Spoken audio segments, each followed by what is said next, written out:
y a au moins deux façons de pénétrer dans le Grand Théâtre de Tours. Par la grande porte majestueuse avec cet escalier monumental si typique de l'architecture du 19e siècle. Et puis il y a cette autre entrée plus discrète à l'arrière du bâtiment qui ouvre sur une petite cour modeste et soigneusement cachée à la vue du public.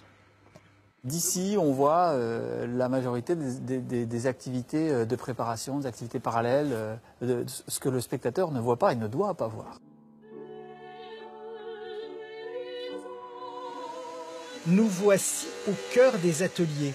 C'est là que sont fabriqués tous les éléments de décor. Ici, on soude, on découpe, on perce, on assemble, on peint. Tours est l'un des derniers opéras de province à disposer ainsi de ses ateliers sur son site historique. Évidemment, l'exiguïté des lieux pose parfois quelques problèmes de manipulation. Mais la situation présente aussi quelques gros avantages. Les machinistes constructeurs de l'Opéra de Tours agissent aussi bien sur scène en manipulation de décors qu'en atelier en création de décors. Donc cette polyvalence, elle se traduit très concrètement par une meilleure gestion ergonomique de la fabrication, puisque les gens qui fabriquent les éléments savent que c'est eux qui vont les manipuler. L'un des peintres décorateurs réalise un faux marbre pour la future Tosca. Vu de la salle, l'illusion sera parfaite. Il n'y a pas un projet scénographique qui ressemble à un autre. Donc on ne refait jamais quasiment la même chose d'un ouvrage lyrique à un autre. Donc voilà, cet aspect de curiosité et puis d'innovation à chaque fois, c'est une des parties les plus intéressantes du travail, quoi. Mais quittons un instant le Grand Théâtre. Quelque part en périphérie de la ville, nous découvrons cet immense hangar.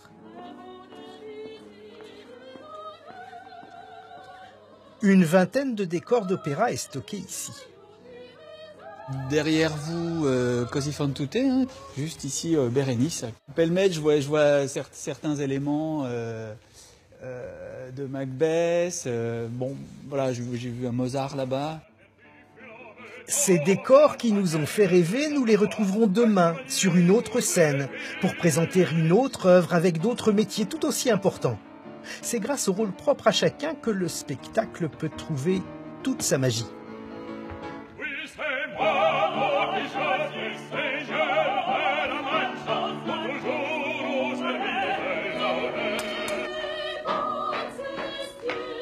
Il flotte comme un parfum de naphtaline au fond de ce couloir. Dans cette salle, plus de 5000 éléments de costumes sont délicatement alignés.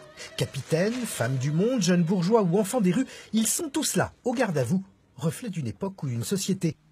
Ils témoignent en tout cas de la longue histoire de l'Opéra de Tours.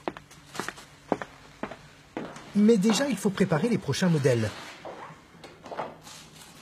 Alors là, c'est la Reine Caroline, c'est pour le Te Deum, c'est une figurante qui portera ce costume. Voilà, dans le Te Deum, chanté avec le chœur, etc. Là, nous avons le Cardinal, toujours pareil, avec une énorme cape comme ça. Donc il y a aussi beaucoup de costumes dans cet ouvrage qui ont été récupérés d'un ancien Tosca. Donc on fait des costumes neufs, mais on a aussi essayé de récupérer des costumes au stock. Nous entrons dans l'atelier de couture. Ici, c'est le royaume des petites mains.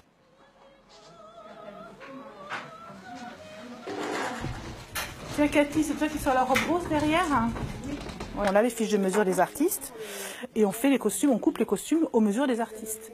Après, les artistes, quand ils arrivent au moment de la mise en scène, on fait les essayages et on finit les costumes. Des costumes taillés tout spécialement pour les chanteurs d'opéra, donc une vraie prouesse technique.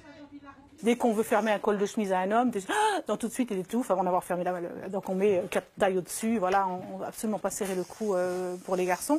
Et pour les femmes, au niveau du ventre, etc., certaines personnes supportent d'être serrées, d'autres non. Et puis aussi des mouvements, parce que lorsqu'on doit lever le bras, etc., il ne faut pas être coincé par une emmanchure.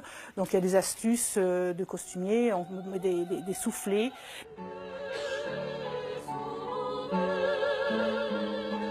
Alors quand on voit sur scène les costumes que l'on a réalisés soi-même, on ressent une pointe de fierté, mais pas seulement. On est heureux, on est ému, on a l'œil très technique la première fois qu'on le voit, donc on ne profite pas assez de l'opéra du coup. Direction la salle d'essayage. Il règne ici une certaine fébrilité. soutane est un peu longue. On mettra une calotte noire. Anna Rose, Cléa, Flore et Romane sont deux jeunes recrues issues du conservatoire. C'est leur toute première expérience scénique. C'est trop cool. Enfin, je sais pas, c'est l'opéra quand même, donc c'est pas n'importe quoi. Nouveau. Et tant pis pour les costumes de princesse. Pour la Tosca, c'est en enfant de chœur qu'elles apparaîtront. Notre guide nous entraîne dans les entrailles de l'opéra. Cette forêt de poutres a rempli son office depuis l'origine du Grand Théâtre, soit presque un siècle et demi à soutenir les représentations. Nous sommes ici sous la scène, 9 mètres de haut, répartis sur 3 niveaux. Cet espace remplit une fonction très précise. Il sert à ménager des apparitions scéniques. Voilà, en volume, ou des toiles, ou des personnes, avec une apparition sur une trappe à tampon. Voilà, ça se fait fréquemment. Des escaliers partout. Nous nous rendons à présent au 5e étage dans ce qu'on appelle les cintres. Ici, en fait, on procède au levage des décors en hauteur. Donc, ça s'appelle cintrier. Voilà. Et donc là, pour vous donner l'exemple, il m'a demandé de lui charger, c'est-à-dire de faire charger, c'est descendre un décor pour chez nous.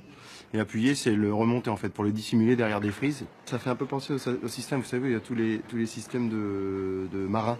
Sur les bateaux, il y a tous les fils pour détendre les voiles. Et sauf que là, on est sur un système relativement plus moderne qu'un bateau.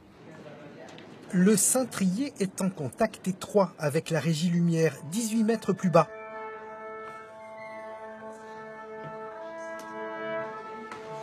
Pendant ce temps, les solistes de l'Homme de la Mancha prennent un moment pour se concentrer dans les loges. Et la folie suprême n'est-elle pas de voir la vie telle qu'elle est? Le Grand Théâtre de Tours, ils en connaissent pour la plupart les charmes. Il n'est qu'à taille humaine et à chaleur humaine, surtout pour ce genre d'œuvre. Je pense que c'est bien d'avoir quelque chose de chaleureux. Une belle salle comme celle-ci, c'est malgré tout un très très joli théâtre. On est très très bien reçus. Et c'est très important pour nous, hein, parce qu'on est, comme je dis, on est des itinérants, on est des nomades. Et pour nous, le théâtre, la maison du théâtre, c'est la maison. C'est là où on va passer la plupart du temps. Et donc on a besoin de bien s'y sentir. Il reste quelques jours avant les premières représentations devant le public. Alors pour l'instant, les répétitions, c'est sans costume et avec un piano pour tout orchestre. Je suis sincèrement navré d'avoir quelque peu perturbé votre tranquillité. Mais Joséphine... Déshabille les piquis et le slip. Il manque un muletier là aussi avec Julien. D'ajustement en précision, le spectacle prend forme. Pour la prochaine étape, tous les artistes seront réunis sur la scène et dans la fosse. Au Grand Théâtre, chaque métier a son propre tempo. Quand les uns affinent les réglages du prochain opéra, d'autres s'attellent déjà au suivant. Dans la salle dite des chœurs, les sopranos et les altos s'activent. Au programme, Dvorak, Massenet et la Tosca. Quand le chœur devient un personnage à part entière, l'aider à s'harmoniser, à trouver sa couleur d'ensemble, c'est l'un des rôles d'Alexandre Hervian, le jeune chef de chœur landais nouvellement arrivé à Tours. Il faut qu'il rassemble. C'est un peu le berger. Nous ne sommes pas des moutons. Nous ne sommes pas des moutons. Il a beaucoup de travail. C'est un effectif assez réduit finalement, parce qu'on se retrouve à 13 chanteurs, donc c'est en moyenne entre 3 et 4 chanteurs par voix. Donc c'est vraiment un chœur de chambre, hein, ce qu'on peut appeler un chœur de chambre. Ça présente vraiment l'avantage de pouvoir faire un vrai travail de fond, très précis, très exigeant pour le chœur aussi.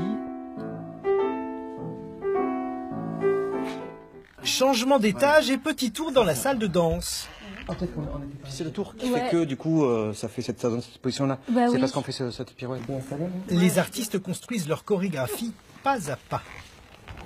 On commence d'abord nous, et puis après on va en scène, donc on voit déjà l'espace avec le décor, et puis après on rajoute les costumes, et puis après on rajoute les perruques. Enfin, à chaque fois il y a un élément nouveau qui nous donne aussi le temps de nous adapter à chaque fois pour l'aboutissement final.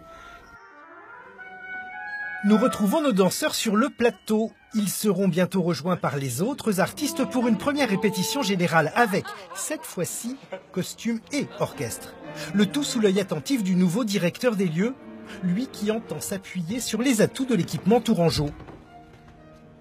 On a la chance, puisqu'on n'a pas de soliste permanent, de pouvoir inviter des artistes, donc certains qui sont sur les plus grandes scènes internationales, et puis aussi des artistes plus jeunes, et on peut pouvoir mélanger un petit peu ces expériences différentes. On a moins de contraintes apparemment que dans une très très grande maison type Opéra National, et avec des enjeux plus importants, puisqu'on est le seul outil régional. Mesdames, Messieurs, dans 5 minutes, la figuration du début en scène. L'énorme machinerie s'ébranle avec la précision d'une horloge suisse. Dans cette subtile mécanique où chaque pièce trouve sa place, réglée, millimétrée, solistes, choristes, danseurs, musiciens et techniciens nous offrent éblouissement et émotion.